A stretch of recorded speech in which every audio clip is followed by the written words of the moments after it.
Hello, everyone. We had an unbelievable storm here.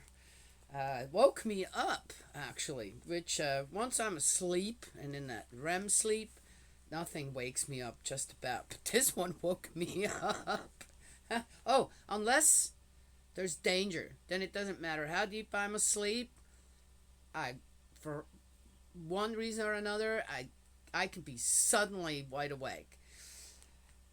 But storm, that's just, but it was so loud that it woke me up. And I'm laying here, awake and going, wow, that's an amazing storm going on out there. Just unbelievably strong, strong storm.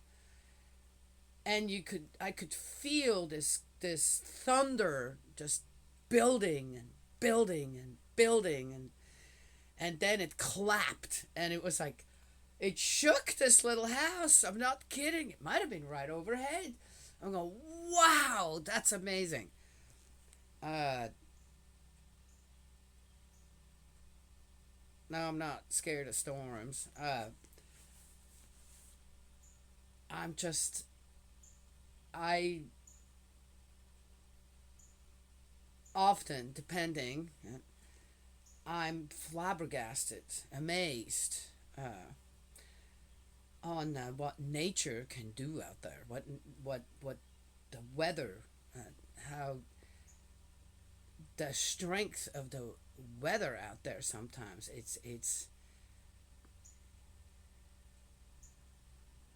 eye opening. To me, it's always eye opening. Yes, go to sleep, you wake up, and you look out, and there's what 3 feet of snow or something. Yes, I remember as a kid we had a lot of snow in Switzerland during winter time, and it would stick around too. Not like here where you have a few days of snow and then it's gone again. Yes, except for a couple of times where it hung around for a couple of weeks. But how much of that was there? But in Switzerland, there'd be just mountains of snow on the banks of the streets. Where the plow comes through and it just piles up on the sides. Right? Yeah. As a kid, that was walking through the snow to school, which we walked to school, which was very possible in Switzerland. The distances from your home to the schools were not that far as they are here, and always amazed me. In the summertime, I couldn't get enough of just looking at the fields of grass and wildflowers. We had lots of wildflowers in Switzerland. Yes, I remember on Mother's Day, I would get up early, early in the morning. My brother and sister usually came along too, and we'd just gather bunches and bunches of wildflowers for my mom for Mother's Day. Uh,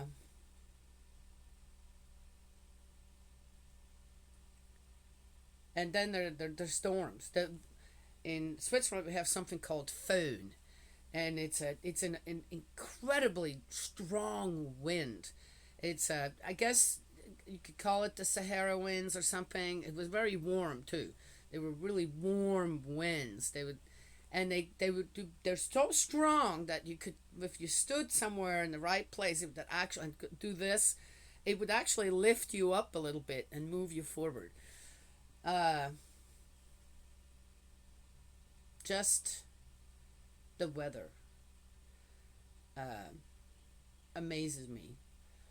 Then, of course, moving to the Kentucky mountains, uh, my little county is in it's called a microclimate.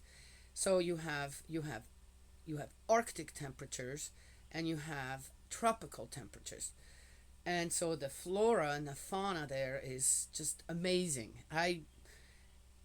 It, I miss it. Obviously, yeah, I miss a lot about it. It is what it is. I love it here too. Don't get me wrong, okay? But I miss the mountains. I miss my home there because to me, it's heaven. It is just heaven. If anyone were to ask me, really, so how is it in heaven? I said, come and visit my farm. That's heaven. To me, it is heaven. So again, what is heaven to people? Yes? Where, how do you have your most happiest moments? I'm not talking about a serial killer whose happiest moment is when he sees the light go out of someone's eyes, okay, because they're killing them. That's not what I'm talking about. Not stuff like that. Other, the true joy and happiness, or in things that you love doing. For me, medicine, God's medicine out there, the plants, isn't just going out and finding it and, oh, the most expensive ones, or this or that, and then digging it up and bringing it home and making something. There's a greater process that goes with it for me. And it is the joy in on all of it, the joy in even just getting out the door, have the dogs, the cats, the goats, the horses, the whoever walking with me, the pigs, sometimes even the chickens, and go looking, what can I find today? And then finding it and going, how do I harvest this in the most respectful way, right? So I have more the next year, and then just knowing that I can make either nourishing food or healing medicine with it. Yes? Yeah. That's that's heaven to me. And other people, they have a different way on what to them certain joy. This is there's a different heavens on how someone views heaven. Yes, what heaven is to them. And if you can create a heaven here on earth, most likely you're very close to what heaven will be like for you in spirit world. Yes? Yeah. How does that work with hell? I don't know. I do know, but don't believe in hell. Again, what did I just say about heaven? You create your own heaven. Yes? So what's the other side of that? And so heaven's not, God did not create hell. God did not create hell. As God also isn't creating heaven. Get that? Yes? No? Too complicated? It's not complicated if you really think about it. Free will. We choose. That encompasses everything. And one starts to understand that, then it's not that difficult to understand our heavenly parent and how things work. Yes? All right, let's get going here. We are in the book of Jeremiah 39. We're getting there. We're getting there. Yes, yes, yes. The fall of Jerusalem and what happened to Jeremiah.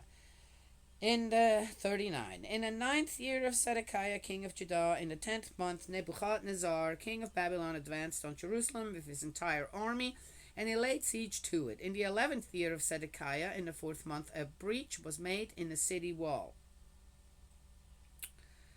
The king of Babylon's officials, all having made their entry, took their seats in the middle gate. Nergal-Sharezer, Samgar, Nebo, Sar-Sechim, a high dignitary of state, Nergal-Sharezer, the chief astrologer, and all the king of Babylon's other officials. Astrologers are humbug. On seeing them, Zedekiah, king of Judah, and all the fighting men fled, leaving the city under cover of dark, by way of the king's garden through the gate between the two walls, and made their way towards the Arabah. But the Chaldean troops pursued them and caught up with Zedekiah in the plains of Jericho. They captured him and took him to Nebuchadnezzar, king of Babylon, at Riblah, in the territory of Hamath, where he passed sentence to him. The king of Babylon had Zedekiah's sons slaughtered before his eyes at Riblah. The king of Babylon also had all the leading men of Judah put to death. He then put out Zedekiah's eyes, and loading him with chains, carried him off to Babylon.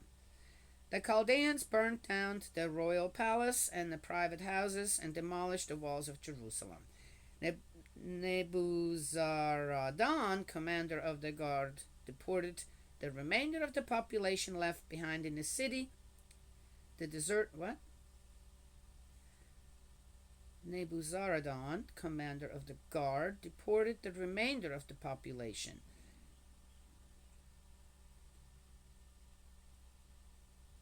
left behind in the city. Oh, okay.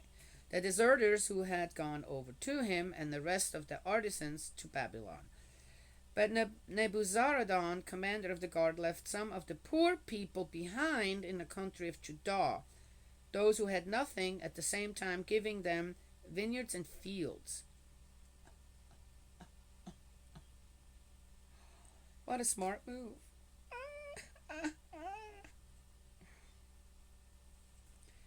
With regard to Jeremiah, Nebuchadnezzar, king of Babylon, had given the following orders to Nebuzaradan, commander of the guard. Take him, look after him, do him no harm, but treat him as he may ask you.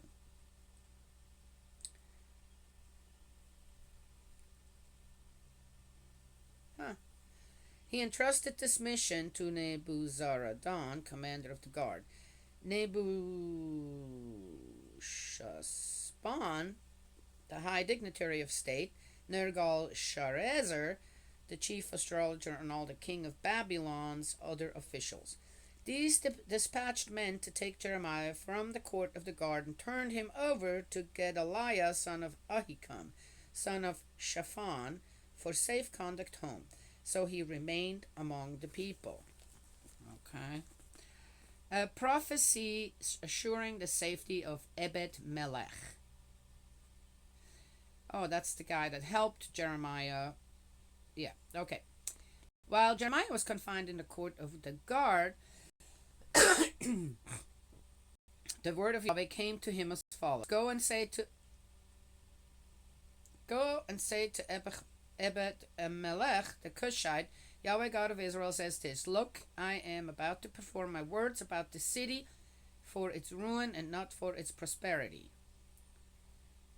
That day they will come true before your eyes, but I shall rescue you that day, Yahweh declares, and you will not be handed over to the hands of the men you fear. Yes, I shall certainly rescue you. You will not fall to the sword. You will escape with your life because you have put your trust in me, Yahweh declares. Okay. So again, where it says here, to begin with, it's about the prophecies of Jeremiah. And well, that was, I guess, was one given to Jeremiah. I'm not sure why I need to know all of this, or why this is in the Bible. I'm not sure what kind of lesson this is supposed to be. I find it odd, but it is what it is. So,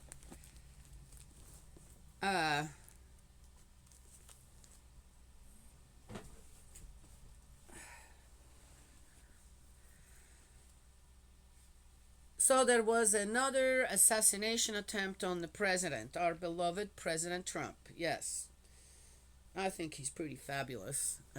Why? Why do I think he's so good? He's not afraid. He just isn't afraid to say what needs to be said. Done. Yes? And some people don't like that. Well, so be it. You don't like the truth, so be it. Is he always right? Does he always have everything right on? How can anyone? But boy, I think he's pretty darn close. Yes? Okay. So there's this assassination attempt. And honestly, I didn't go and look further into it. He made it through it. The other guy is, they apprehended him. Surely he will never get out of jail again, which is fine. And there it is. Well, the one thing, though, is it looks like that he was I don't exactly know where he was attacked, but it looked like indoors. And there was this one thing that came up. So, are you pretty proud of our Secret Service and how they handled things? Well, yeah. President didn't get shot, but how did the guy even pass? The guy looks like a hoodlum. He doesn't. He's not. You know, the mugshot is it's not like the guy's not clean shaven. He looks disheveled. Okay, well, I have no doubt he looked just about like that when he walked in there. How come nobody noticed that there's a guy walking around that shouldn't be there to begin with? Yes, with a gun. How's that possible? I have to say, well, I'm not sure. Maybe, and again, the explanations are so not there. Give me the whole story. Don't lie about it. Give me the truth. How did this guy manage to pass through all the security, no doubt in place, and get this close to the president? That's what I would like to know. I'm not saying, hey, as I said, mistakes happen, but boy, how many mistakes are happening? Third assassination attempt. Yeah. So I have to say, am I really so impressed with our Secret Service? No. But give me the truth. Why? Why was this possible? A guy getting past everything and everyone with a gun this close up to the president. Just give me the truth. That's all I want to know. I have compassion for mistakes.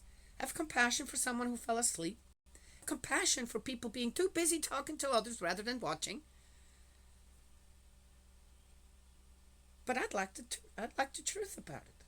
Yes? So I don't have to wonder. And the thing is, one starts to wonder more when you see posts like that. Oh, do you support, don't we have a great Secret Service? They saved the president. That's manipulation right there. That's gaslighting. It's okay to own up to one's mistakes. Then I feel like I trust people who own up to their mistakes. Yes? Then you do better. But when things kind of, don't tell me they did such a great job if that was possible. Yes? Oh, it's a difficult job. I get that. Then admit to the mistakes that were made. Yes? And then hopefully those mistakes won't happen again. Just saying. Eh? Oh, that goes into all of our lives. Yes? Yeah. But don't just trust people who never make a mistake. That's silly. If they admit to it and they are trying to restore a relationship properly and then never do it again. That goes for us as well. Yes? Yeah. So there it is. Yes.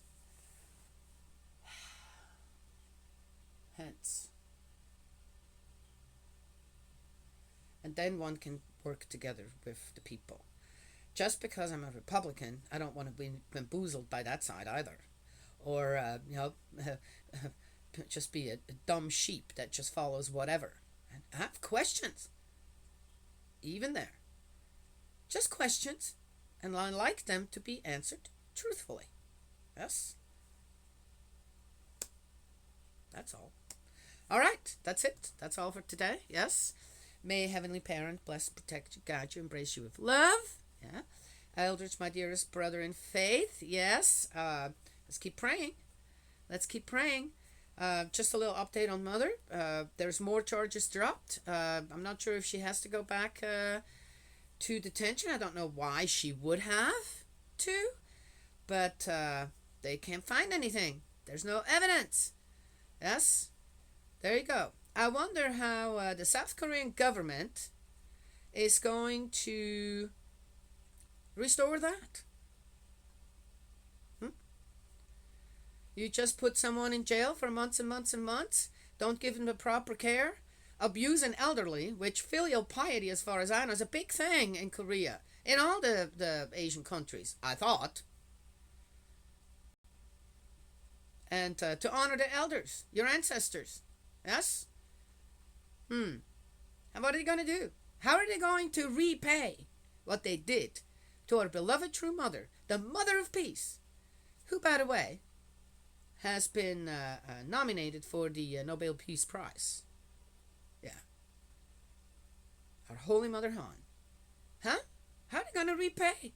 I'd like to know how they are going to repay her. I'll tell you what. If I were a mother, I'd say I don't need any money. I don't need what I want. Everyone in the South Korean government, I want you to attend a special blessing, attend a blessing with your wives, with all your, yeah, and I want you to bring all your family with their spouses.